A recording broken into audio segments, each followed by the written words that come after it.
recap, although we did give you pads to take some notes, the presentation is on the jump drive also that we gave you.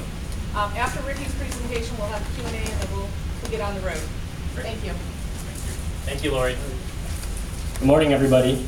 How's everybody doing today?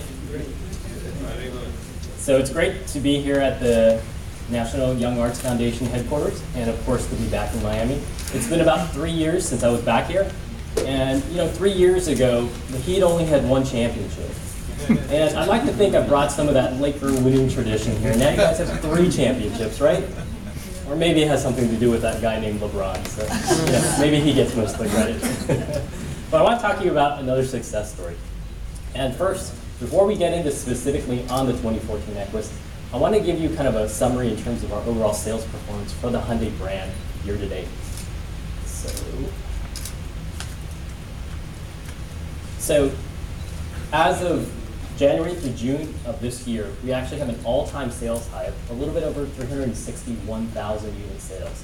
So that represents about a 1.2% year-over-year increase. And in terms of retail market share, that's 4.7%. So slightly down from last year, and one of the key drivers, as you probably heard in the news, is our capacity issue. We're running at maximum 3 shifts at all of our US plants and maximum overtime. So we're trying to get additional capacity, and that's where we're somewhat suffering in terms of getting units out on the showroom floor. Now in terms of June, June was an all-time sales high for us at over 65,000 units. That represented a nearly 2% year-over-year sales increase. And it was actually the 4th month in a row that we had sales of over 60,000 units. Now in terms of days supply, our 44 days supply is actually second in the industry amongst non-premium brands, and our average incentive spend at just over $1,200 is also second lowest in the industry. Now in terms of average transaction price, we've continued to increase our average transaction price year over year, especially with our new model launches. So this slide, I know there's a lot of numbers and data in here. What it really shows is our position in terms of days supply. So as you can see, 44 days supply, second lowest in the industry, and just behind Subaru. And what's a very interesting metric is when you look at the percent of our share of inventory versus our percent of retail market share, you can see that our inventory situation is much lower than our actual share in terms of market share. So once again, you can see the situation in terms of capacity. Now this slide shows average incentive spend in the industry through June of 2013. So at slightly over $1,200, we're second lowest in the industry. We have to tip our hats to the guys at Subaru. They're leading at just a little bit over $1,000, but we're still lower than all of our Asian competitors and significantly below the domestics, which as you can see, are spending quite a bit of money to move some cars out there. So in terms of average transaction price, if we look at a basically 4-year window from 2010 to 2013, you can see year over year, our average transaction prices continue to increase. So year over year, we're up about 1.1% or $257. And that just shows you some of the strength in terms of our products and the desirability in the marketplace. I want to give you also an update in terms of our Elantra family of cars as well. So this has been a real great success story for us. And when you look at the first half of this year, year over year, we're actually up 17% on a retail sales basis. And that translates to roughly about a 1 percentage point increase in terms of retail market share.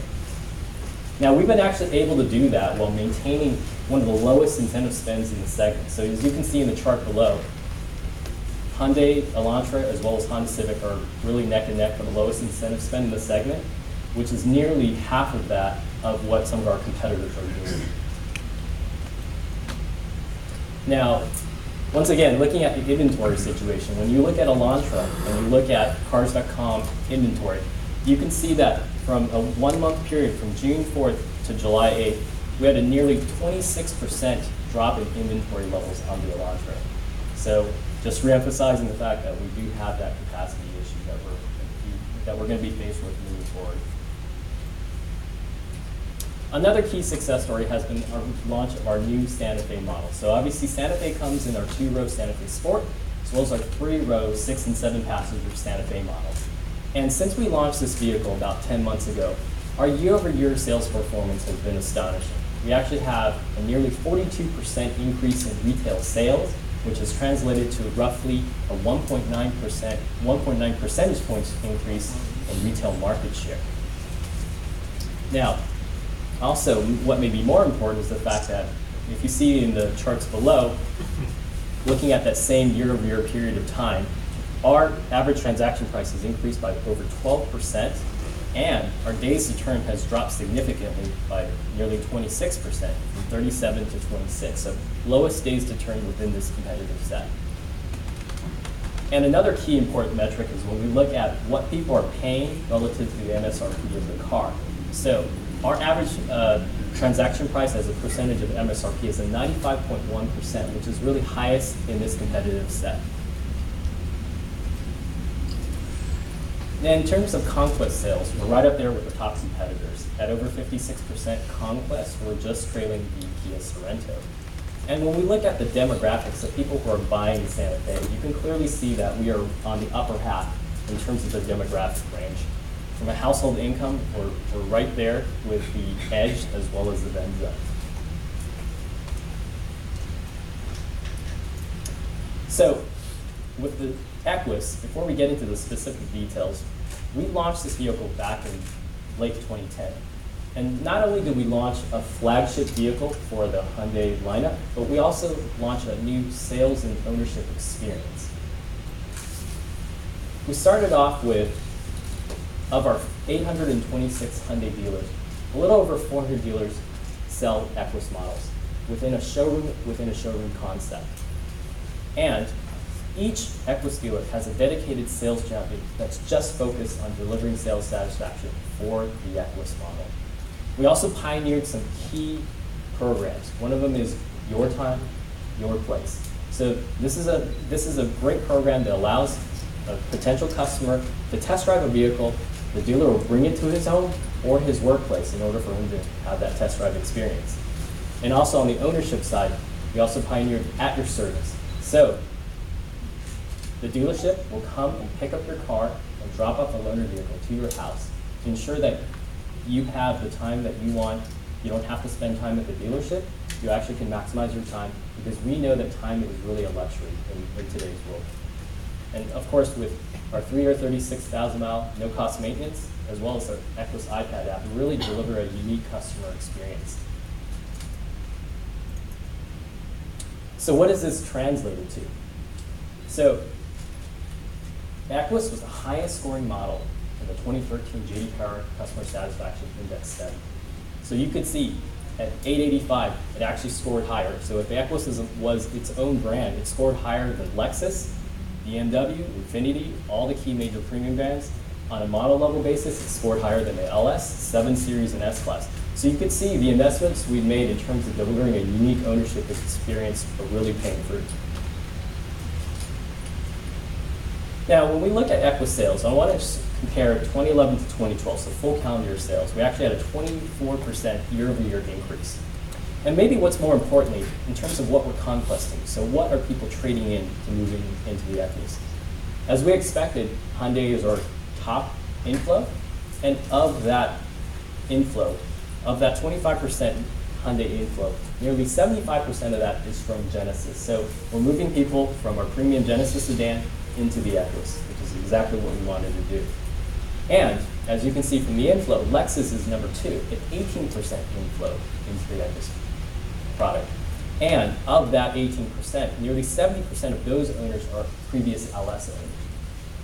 And the rest of the chart, you can see Mercedes, BMW, Cadillac, and Infiniti are well represented within the inflow. So it's been a great story for us. We're actually bringing in premium customers into the Equus.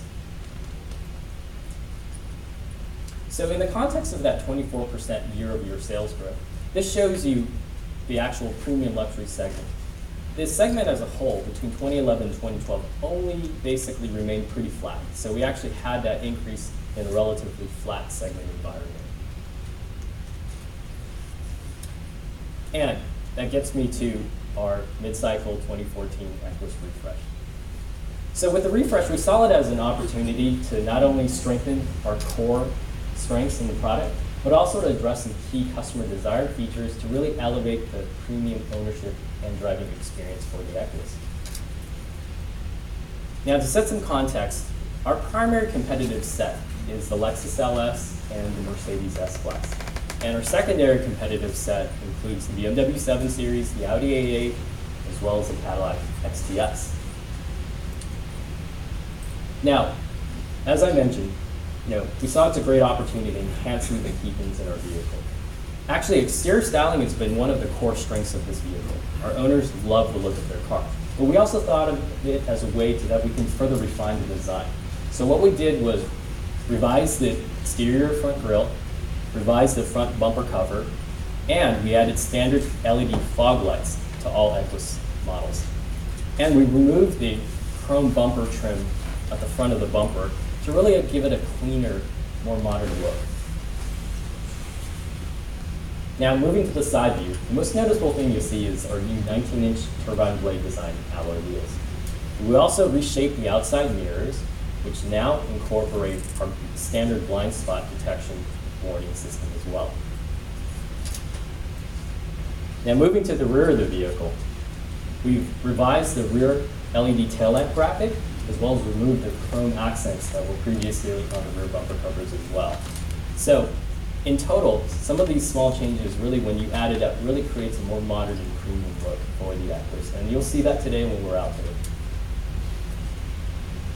Where we really saw a big opportunity for us was to truly bring the Equus interior to a new level of premium look and feel.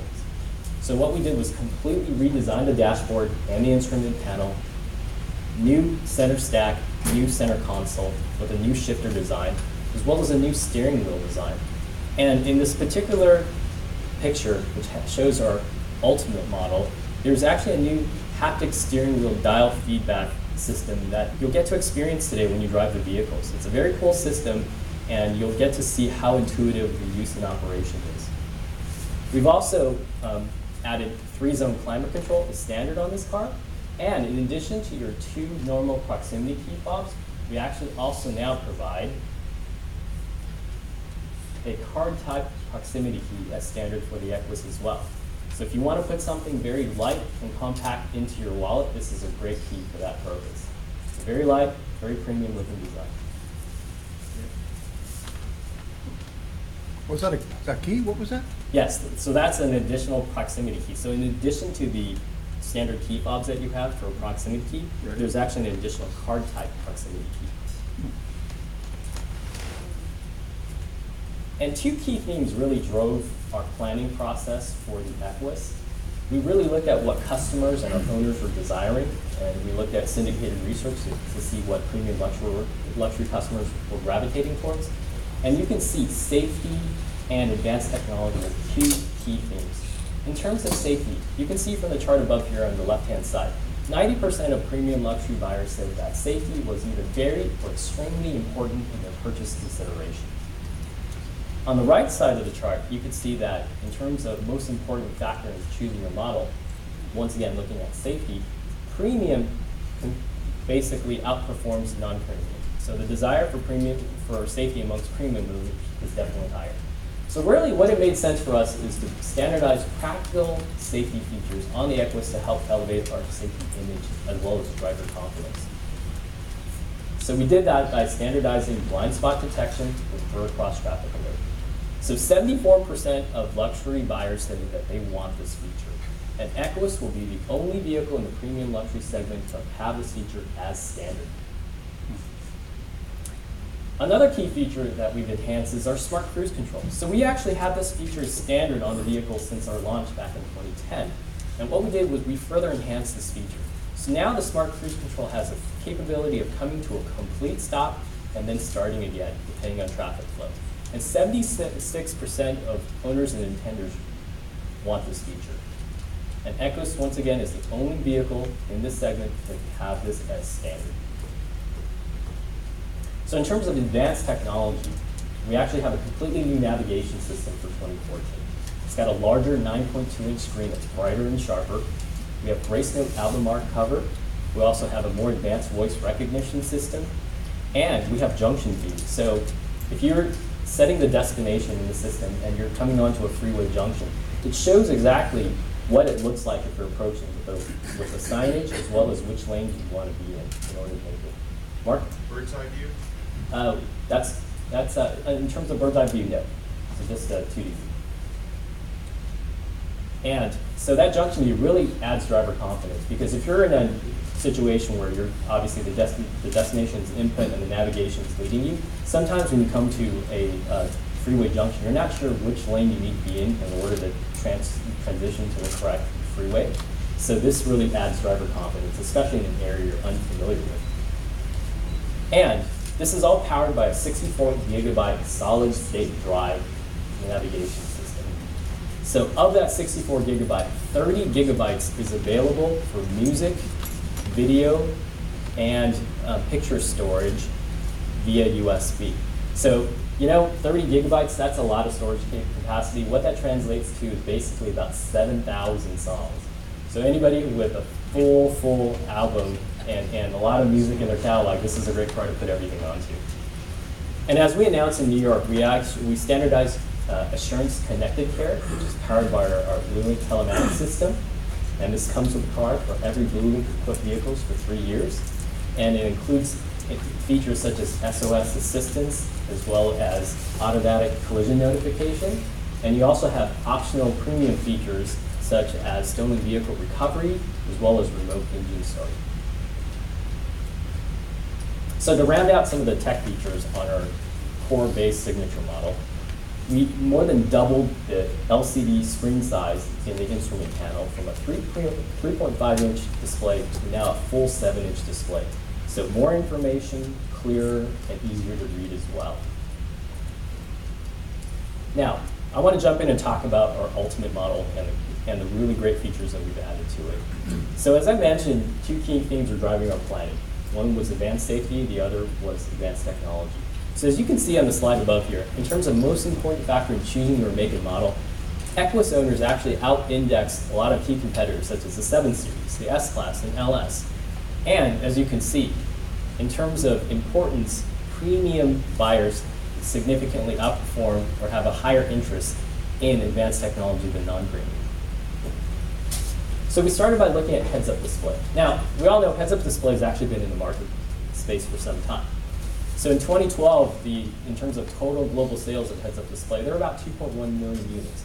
And according to a recent IHS Incorporated study, that's going to basically increase by more than 7-fold, up to 9.1 units by 2020. Now, with heads-up display, obviously we've got less driver distraction because key information is presented directly in the driver line of sight. And as you can see on the right-hand side, interest in this heads-up display feature has been increasing year over year in the premium luxury set. So how have we implemented heads-up display on our ultimate model? So in addition to obviously speed information, we have turn-by-turn navigation, and in an industry first, we've added blind spot detection being displayed on the heads-up display unit, in addition to smart cruise control, lane departure warning, as well as forward collision warning. So this is a really cool feature that you guys will be able to test out when you drive the Ultimate today. You can use the haptic dial control to set the heads-up display just the way you want it in terms of the right height adjustment, the right level of illumination. You can even adjust the speedometer color from either white, green, or orange. And in terms of the actual display items, you can turn off and on all the other things except for speed. So if you don't want lane departure warning showed on there, you can actually turn that off in the display itself. So moving on, another key feature is multi-view camera assistance. So in addition to the rear backup camera and the forward view camera, we actually added 2 additional cameras on the outside of on the bottom of the outside mirrors. So what it does is it stitches together all these cameras to provide an overhead view of the vehicle. So obviously this is really helpful in low speed maneuvering as well as in parking situations. And once again, I know I've been emphasizing this, this is being driven by consumer demand for these features. And you can see there's good demand for both intenders as well as owners. Hey Ricky, real quick, you Yes. said the side cameras are on the Underside of the outside mirrors, yes. In terms of the instrument panel on our Ultimate model, we actually now have a full 12.3-inch full digital display. This is a Hyundai first, and Within this display, there's actually 3 modes, all tied to the driver select setting. So